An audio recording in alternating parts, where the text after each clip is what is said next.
हाँ तो बच्चों, आज हम क्लास 11 का हीट एंड टेम्परेचर टॉपिक्स में का थर्मोमेट्री टॉपिक्स को हम लोग पढ़ने जा रहे हैं। इसमें थर्मोमेट्री का मतलब हुआ जो हम किसी भी बॉडी का टेम्परेचर को वन सिस्टम ऑफ यूनिट से दूसरे सिस्टम में डालेंगे, एक स्केल से दूसरे स्केल में बदलेंगे। तो वही आज का टॉपिक्स है और चैप्टर का नाम है heat and temperature. Heat and temperature. तो चलो पहले इसका थोड़ा डेफिनेशन जान लेते हैं। ये हीट क्या होता है, टेम्परेचर क्या होता है और ये दोनों एक दूसरे से किस तरह से इंटर रिलेटेड होता है। तो आप जानते हो जहाँ चार्ज फ्लो, इलेक्ट्रिसिटी में क्या है तो चार्ज फ्लो करता है। तो high potential to low potential current charge flow करता है। क्या फ्लो करता है तो चार्ज फ्लो करता है, high potential to low potential. तो इसी तरह से हीट फ्लो करता है high temperature to low temperature. अब कहने का मतलब हुआ ये दो बॉडी है और दोनों को कांटेक्ट में लाते हैं। तो एक बॉडी का टेम्परेचर ज़्यादा है तो दूसरे बॉडी का टेम्परेचर कम है। तो हाई टेम्परेचर से लो टेम्परेचर, जिस बॉडी का टेम्परेचर ज़्यादा है उससे हीट फ्लो लो बॉडी जिसका टेम्परेचर कम है उसमें फ्लो करता है। तो ये हुआ हीट फ्लो का। तो हीट क्या है, ये फॉर्म ऑफ एनर्जी है जो फ्लो करता है high temperature to low temperature. तो हीट क्या है, डेफिनेशन यदि इसको देना चाह रहे हो तो क्या दीजिएगा। हीट का डेफिनेशन क्या हुआ, it is a form of energy which flow, क्या करता है, फ्लो करता है, which flow high temperature to low temperature, high temperature to low temperature की तरफ फ्लो करता है। किसी बॉडी में ही एक पार्ट को हम जब गर्म करते हैं तो यहाँ पर ये क्या करता है, यहाँ का टेम्परेचर ज़्यादा हो जाता है, यहाँ का टेम्परेचर कम रहता है। तो हीट हाई टेम्परेचर से क्या होता है, लो टेम्परेचर की तरफ फ्लो करने लगता है। चाहे दो बॉडी को कांटेक्ट में रखते हैं तो एक बॉडी का टेम्परेचर ज़्यादा है और मान लेते हैं दो बॉडी है, यहाँ पर एक बॉडी है और इसके कांटेक्ट में दूसरा बॉडी है, यह है ए और है बी। इसका टेम्परेचर है 100 डिग्री सेल्सियस, इसका है 80 डिग्री सेल्सियस। तो टेम्परेचर हीट कहाँ से फ्लो करेगा, ए से बी की तरफ फ्लो करेगा, यानी हाई टेम्परेचर से लो टेम्परेचर की तरफ हीट फ्लो करेगा। तो ये बात हुई। अब क्या है, टेम्परेचर क्या है। टेम्परेचर का डेफिनेशन यदि देना चाहेंगे तो क्या है, डिग्री ऑफ हॉटनेस, कोई चीज़ कितना हॉट है वो बताएगा। ये टेम्परेचर क्या है, टेम्परेचर क्या है, it is A degree of hotness, degree of hotness कहेंगे। हॉटनेस कितना मात्रा में कोई चीज़ गर्म है वो ये बताता है। अब क्या है ना, दूसरी डेफिनेशन हम यदि हीट और एनर्जी के बारे में टेम्परेचर के दें तो किसी बॉडी की जो एवरेज टोटल काइनेटिक एनर्जी होता है, टोटल काइनेटिक एनर्जी वो क्या हो गया, टोटल काइनेटिक एनर्जी हीट हो गया। तो एवरेज काइनेटिक एनर्जी क्या हो गया, एवरेज काइनेटिक एनर्जी टेम्परेचर हो गया। अब इसको समझने की कोशिश करते हैं। जब किसी बॉडी में टेम्परेचर ज़्यादा है इसका मतलब हीट की मात्रा ज़्यादा है, ये जरूरी नहीं है। इसको समझने की कोशिश करते हैं। अब मान लो ये दो सबस्टांसेस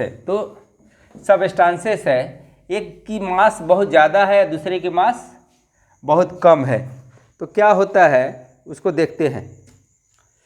एक सबस्टांस है,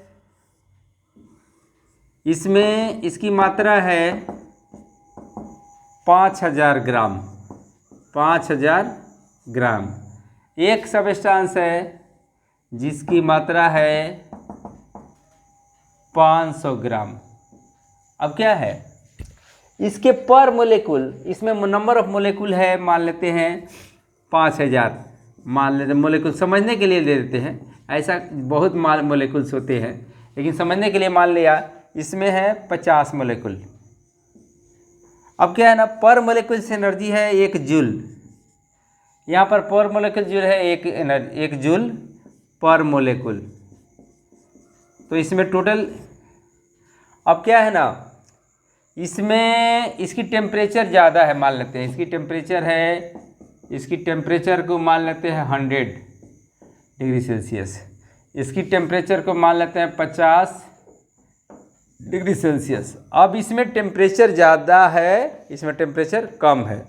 अब हीट की मात्रा देखते हैं, हीट की मात्रा यदि हम निकालें तो एक मोलेकुल में 1 जूल एनर्जी है, तो 5000 मोलेकुल में कितना हो गया, 1 गुने 5000, तो 5000 जूल एनर्जी हो गया। इसमें यदि टेम्परेचर डबल है तो मान लेते 2 जूल एनर्जी है, तो 50 मोलेकुल में कितना एनर्जी होगा, 50 गुने 2, 100 जूल होगा। कहने का मतलब इसका टेम्परेचर ज़्यादा है, इसका कम है, तो इसमें हीट कोई ज़रूरी नहीं है इसमें ज़्यादा हीट होगा, ज़्यादा टेम्परेचर है। तो ये टेम्परेचर कई बातों पर निर्भर करता है, उसकी मास कितना है और उसकी टोटल का हर मास में कितने टोटल मोलेकुल्स है और टोटल का काइनेटिक एनर्जी टोटल कितना हुआ। इसमें काइनेटिक एनर्जी पर मोलेकुल ज़्यादा है, लेकिन क्या है ना, एवरेज काइनेटिक एनर्जी जो है वो क्या है, एवरेज काइनेटिक एनर्जी इसमें ज़्यादा हो गया और इसमें कम है, लेकिन टोटल एनर्जी इसमें ज़्यादा हो गया, इसमें कम हो गया। तो इस तरह से टेम्परेचर क्या हुआ, एवरेज काइनेटिक एनर्जी, और हीट क्या हुआ, टोटल एनर्जी। तो ये बात हो गई। अब है टेम्परेचर को मेजर करने के लिए हमको क्या जरूरत पड़ता है, थर्मोमीटर। थर्मोमीटर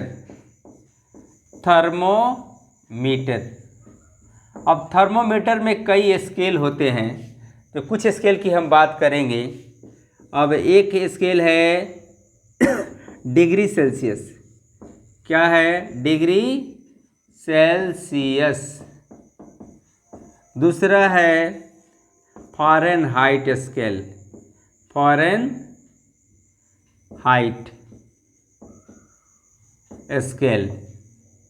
तीसरा है केल्विन स्केल, जो फेमस है, जो एनसीईआरटी में पढ़ना है, केल्विन स्केल। उसके बाद है constant volume thermometer, constant platinum resistance thermometer, वो सब थर्मामीटर है। लेकिन पहले हम 3 की बात कर लेते हैं, उसके बाद दूसरी थर्मामीटर की बात करेंगे। तो चलिए, डिग्री सेल्सियस, फ़ारेनहाइट स्केल और केल्विन स्केल्स, ये 3 स्केल की पहले हम बात कर लेते हैं, उसके बाद अदर थर्मामीटर की हम बात करेंगे। अब तो थर्मामीटर का मेजरमेंट जब हम करते हैं, थर्मामीटर टेम्परेचर नापने का डिवाइस है, सब कोई जानता है। अब क्या है, यहाँ पर स्केल लगा हुआ है, तो यहाँ पर 2 पॉइंट फिक्स होता है, एक होता है आइस पॉइंट। अब आइस पॉइंट क्या हुआ, आइस पॉइंट वो टेम्परेचर जिस पर आइस मेल्ट करता है, ice melting temperature that on which ice melt, जिस टेम्परेचर पर क्या होता है, आइस मेल्ट करता है, उसको आइस टेम्परेचर कहते हैं। और जिस टेम्परेचर पर वाटर बॉयल करता है, यानी स्टीम पॉइंट उसको कहेंगे, स्टीम पॉइंट। तो डिग्री सेल्सियस में कौन सा स्केल है, डिग्री सेल्सियस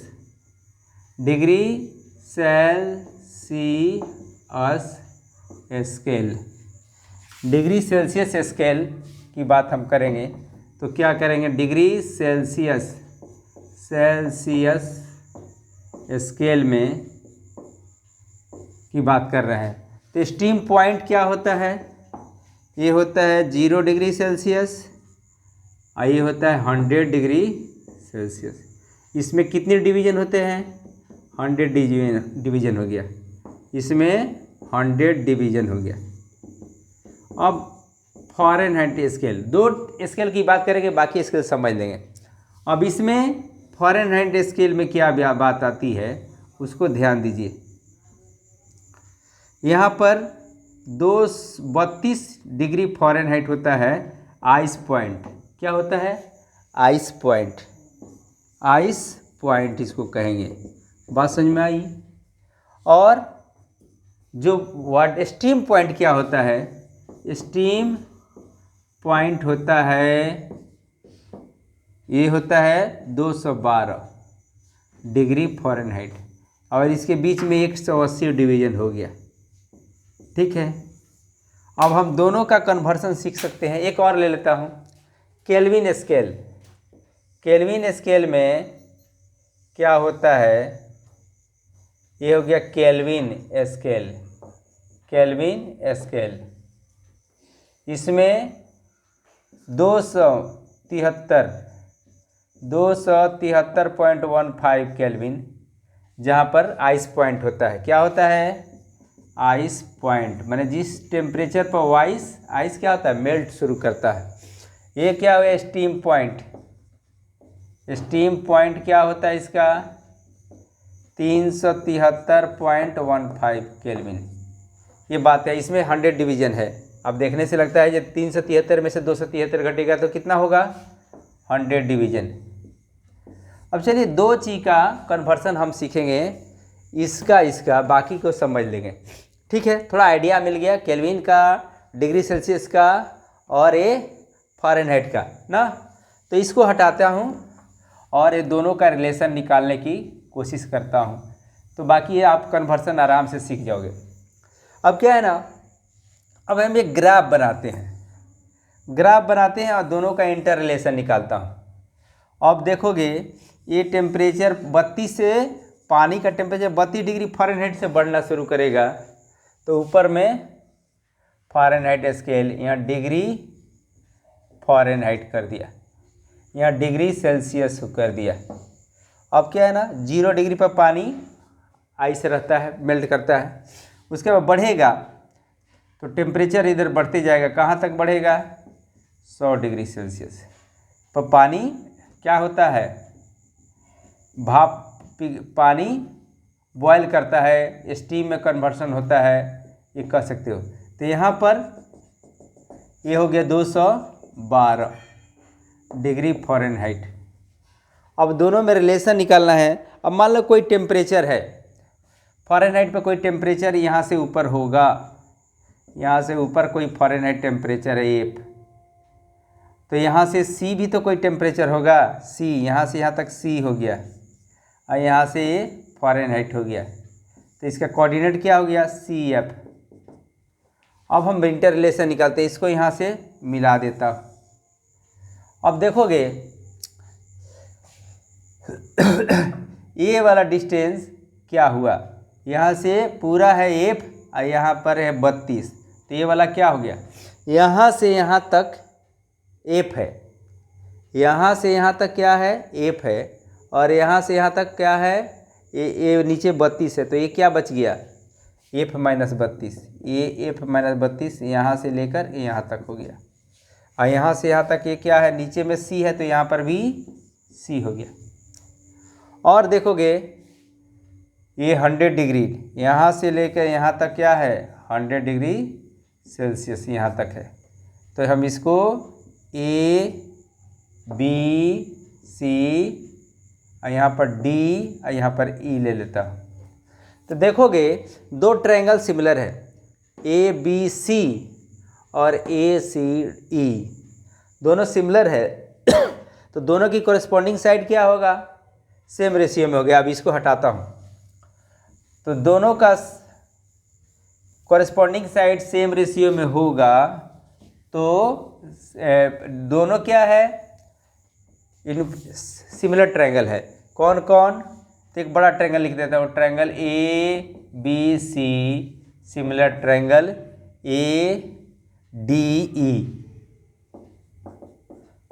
तो कोरेस्पॉन्डिंग साइड सेम रेशियो में होगा। तो क्या करता हूँ ना, खड़ा साइड को ऊपर, नीचे साइड को, ये हॉरिजॉन्टल साइड को नीचे रखते हैं, बड़ा वाला खड़ा साइड क्या है, ए बी सी। तो बी सी में क्या आएगा, यहाँ से यहाँ तक आपका है, बी से सी आपका है 212, इसमें से 32 घट गया ना, ठीक है। तो ए वाला हो गया बी सी। तो छोटा वाला में क्या लिखूँगा, डी ई, डी ई। अब क्या है ना, हॉरिजॉन्टल साइड लिखूँगा छोटा बड़ा वाला में ए सी, और इसमें छोटा वाला में हॉरिजॉन्टल साइड क्या हो गया, ए ई। ये रिलेशन हमारे पास आ गया। देखिए ए बड़ा ट्रायंगल में मैंने लिया बी सी, तो छोटा ट्रायंगल में क्या लिया, डी ई। ये डी है, यहाँ पर ई लिखा हुआ, डी ई हो गया, ठीक है, सॉरी ये डी ई हो गया, ये वाला डी है, ये वाला ई है, डी ई। चलो अब हम आगे बढ़ता है, ए ई कहाँ से लिखा हूँ, ए ई डी ई, और बी सी ले लिया, कहाँ से बी सी इसका लिया, तो ऊपर में डी ई लिया, ठीक है। नीचे में छोटा वाला की बात करते हैं, पहले बड़ा वाला की बात, तो छोटा वाला की बात। अब बड़ा वाला में ए सी आ गया, तो छोटा वाला में ए ई हो गया, ठीक है। अब बी सी के वैल्यू कितना हुआ, यहाँ से 212 और इसमें से 32 घट जाएगा, तो ये हो जाएगा 180। बी सी का वैल्यू हो जाएगा 212 माइनस 32, और ए सी की वैल्यू क्या आएगा, ए सी का वैल्यू आ जाएगा एफ माइनस 32। यहाँ से यहाँ तक एफ है, ये 32 निकल गया, तो ए सी की वैल्यू, सॉरी ए सी की वैल्यू हो गया 100। अब यहाँ पर डी ई की वैल्यू क्या हुआ, डी ई आपको एफ माइनस 32, डी ई, यहाँ से यहाँ तक एफ है, ये पूरा एफ है, जिसमें से ये 32 क्या हो जाएगा, माइनस हो जाएगा, तो यहाँ पर क्या होगा, एफ माइनस 32 होगा। तो एफ माइनस ए ई कितना होगा, ए ई, तो सी होगा। अब क्या करता हूँ, इसको यहाँ लेके चलाता हूँ, इसको यहाँ लेके चलाता हूँ, सी बराबर 212, सी माइनस 0 कर दे, यहाँ 0 बैठा दे, यहाँ 0 बैठा दे, तो क्या आएगा। अब देखिए एक फार्मूला बन जाएगा, आपको ये वाला फार्मूला ऊपर आ गया, C by 100, C minus 0 by 100 minus 0, ऐसा लिख सकता हूँ। और यहाँ पर एफ माइनस 32 बाई 212 क्या होगा, 212 और माइनस 32। अब इसको एक जनरल फार्मूला लिखना है, एक रिलेशन तो आ गया, तो इसको हम लिखेंगे, सी क्या है, रीडिंग पॉइंट माइनस ये 0 क्या होता है, तो आइस पॉइंट, आई पी लिखूँगा, अब बटा ये स्टीम पॉइंट, अब माइनस आइस पॉइंट, ये कांस्टेंट होगा, यहाँ देखिए बराबर होगा, यहाँ एफ क्या है, तो रीडिंग पॉइंट, 32 क्या है, तो आइस पॉइंट, और 212 क्या है, तो ये स्टीम पॉइंट, और 32 क्या है, तो आई पॉइंट। तो ये रिलेशन हमारा जहाँ आएगा वो हम कन्वर्सन आसानी से कर पाएंगे, इसको याद रखेंगे। अब इस फिगर को मिटाता हूँ और ये हमारे पास फार्मूला आ गया, और इस तरह से कन्वर्सन, इसको थोड़ा सा मॉडिफाइड, इस फार्मूला को और जनरल कर देते हैं, क्या होता है, चाहे रहने देता हूँ। अब हम इस पर क्वेश्चन बनाएंगे, ठीक है। अब क्या है, जो कोई भी इंस्ट्रूमेंट, कोई भी स्केल हो, तो उसमें 2 स्केल का कन्वर्सन इस फार्मूला पर लागू हो जाएगा। अब चलिए, अब हम मान लेते हैं जो कोई टेम्परेचर है, ये फॉल्टी क्या है, ये फॉल्टी थर्मोमीटर है, जिसमें आइस पॉइंट क्या है, 5 degree Celsius, and steam point क्या है, 95 डिग्री सेल्सियस। तो पूछ रहा है ना, जो उसमें 59 डिग्री रीडिंग आता है। रीडिंग टेम्परेचर क्या है? रीडिंग टेम्परेचर है 59 डिग्री सेल्सियस। रीडिंग पॉइंट है 59 डिग्री सेल्सियस। तो एक्चुअल में उसका रीडिंग क्या होगा, ठीक है ना। तो इसको कंपेयर करते हैं हम डिग्री सेल्सियस से। तो चलिए, रीडिंग पॉइंट मैंने रीडिंग टेम्परेचर, टेम्परेचर भी लिख सकते हो, माइनस क्या होता है आइस पॉइंट और स्टीम पॉइंट। स्टीम पॉइंट मैंने माइनस आइस पॉइंट, यही ना होता है। तो इसको देखता हूँ, इसमें रीडिंग टेम्परेचर क्या है 59, माइनस क्या है 5, अब माइनस ये क्या है स्टीम पॉइंट क्या है 95 degree Celsius, minus ice point क्या है 5 डिग्री सेल्सियस, इक्वल टू, अब हमको जाना है डिग्री सेल्सियस में ना, तो इसमें C/100 आ गया, इसका C - 0 और 100 - 0, ये रिलेशन हुआ। अब दोनों को कंपेयर करते हैं, दोनों को निकालते हैं। तो ऊपर में क्या आएगा 54 ये क्या आएगा 90, और यहाँ पर क्या है C/100। अब करते हैं इसको, 1 0 0 काट दिया, 9 × 6 = 54 हो गया। C बराबर क्या हो गया 14 के 60 डिग्री सेल्सियस। मैंने उसका टेम्परेचर यदि सही थर्मोमीटर से नापा जाता तो ये 60 डिग्री सेल्सियस होता, लेकिन यहाँ पर क्या आ गया 60 डिग्री होता, लेकिन यहाँ पर रीडिंग क्या दे रहा है 59, क्योंकि इसका ice point 5 degree, steam point है 95 डिग्री सेल्सियस। अब चलिए कुछ दूसरा क्वेश्चन करने की कोशिश करते हैं। अब अगला क्वेश्चन है, चलो बच्चों, अब हमारे पास ये 4 क्वेश्चन हम लोग बनाएंगे 1 बाई 1। तो चलिए इसमें पहला क्वेश्चन क्या है उसको देखते हैं। बहुत इजी फार्मूला बेस्ड क्वेश्चन है, बहुत आसानी से हम लोग इसको बना पाएंगे। क्या है, calculate the temperature in Kelvin scale which will be equal to 160 degree Celsius. 160 degree Celsius को केल्विन में बदलना है। तो क्या है, आपके पास फार्मूला है। अब इस क्वेश्चन को हटा लेते हैं। अब हमको बताना है 160 डिग्री को केल्विन स्केल में कैसे बदलेंगे। तो ऑलरेडी जानते हो कि केल्विन में बदलने के लिए 273 उसमें ऐडअप कर लीजिए तो आपको केल्विन में बदल जाता है। बहुत आसान तरीका है, लेकिन हम यहाँ पर कैसे बनाएंगे। चलिए 160 डिग्री है, तो रीडिंग हमारा reading point minus ice point, उसके बाद steam point minus ice point. यहाँ पर लिखता हूँ, रीडिंग पॉइंट कितना है 160 डिग्री सेल्सियस, आइस पॉइंट कितना है 0, स्टीम पॉइंट कितना है तो 100 - 0। अब हम केल्विन स्केल में जाएंगे, तो केल्विन स्केल में हमारा रीडिंग पॉइंट तो मालूम नहीं है, इसको x मान लिया, और क्या होगा 273.15। अब नीचे में क्या होगा, स्टीम पॉइंट होता है 373.15 और आइस पॉइंट होता है 273.15। अब हमारे पास फार्मूला आ चुका है। अब आगे बनाता हूँ। अब क्या है ना, यहाँ पर देखेंगे, यहाँ पर क्या देखेंगे 160/100 आएगा, और यहाँ पर आएगा x - 273/100। तो 100 को काट देते हैं ना, तो ये 273 माइनस में इधर आएगा तो प्लस में। कहने का मतलब हुआ जो डिग्री सेल्सियस को केल्विन में बदलने के लिए क्या होता है 273 को ऐड कर देते हैं, और 1.5 को इग्नोर कर सकते हो।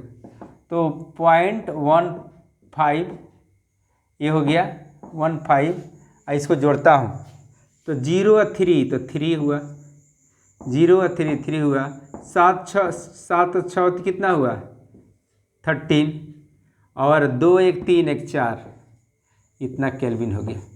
तो क्वेश्चन नंबर 1 बहुत आसानी से बन गया। इसको कुछ नहीं करना है, इस फार्मूला पर लगाएंगे, यहाँ पर भी इस फार्मूला यहाँ भी लगाएंगे, और दोनों को इक्वेट करेंगे, क्वेश्चन बन जाएगा। अब चलिए क्वेश्चन नंबर 2, 1-2 क्वेश्चन बहुत आसान तरह का क्वेश्चन होगा, एकदम इजी वे का क्वेश्चन, इजी क्वेश्चन होगा। अब क्वेश्चन नंबर 2 को पढ़ेंगे और बहुत कम समय में बनाने की कोशिश करेंगे। The reading of a Celsius thermometer is 62 degree express this reading in Fahrenheit. अब क्या है ना, स्टीम पॉइंट माइनस ये रीडिंग टेम्परेचर यानी reading point minus ice point बटा steam point minus ice point, यही ना फार्मूला है। इस फार्मूला को यूज करते हैं किस में, पहले डिग्री सेल्सियस में। तो डिग्री सेल्सियस में रीडिंग है 62 डिग्री, माइनस आइस पॉइंट 0 होता है, स्टीम पॉइंट 100 होता है, आइस पॉइंट 0 होता है। ये हो गया किसके लिए, तो आपको डिग्री सेल्सियस के लिए। अब फ़ारेनहाइट में क्या होता है, रीडिंग आपको निकालना है तो यहाँ ये फिर रहने दीजिए। आइस पॉइंट 32 होता है और स्टीम पॉइंट 212 होता है और ये 32 होता है, तो इसको घटाएंगे तो 180 आता है। अब यहाँ 62/100 आ गया और यहाँ पर F माइनस 32/180 आ गया। 0 0 उड़ाते हैं ना। अब क्या है, और छोटा करते हैं, 2 से तो 31 और ये 5, ठीक है। अब इसको कैलकुलेट करता हूँ तो बहुत आसानी से बना पाऊँगा। अब यहाँ पर आगे बढ़ लेता हूँ, 5 से इसको गुना होगा तो 5F माइनस 32 5 कितना होता है, 5 दूना 10 5 3 160, और इसको 18 में 31 से गुना करेंगे तो 18 1 जा 18 18 कैरी क्या आया 1, 18 3 54 1 55 55 आया। देखते हैं 18 एकम 18 18 3 54 1 55, ठीक है। 5F का वैल्यू क्या आएगा, 160 उधर प्लस में या 558।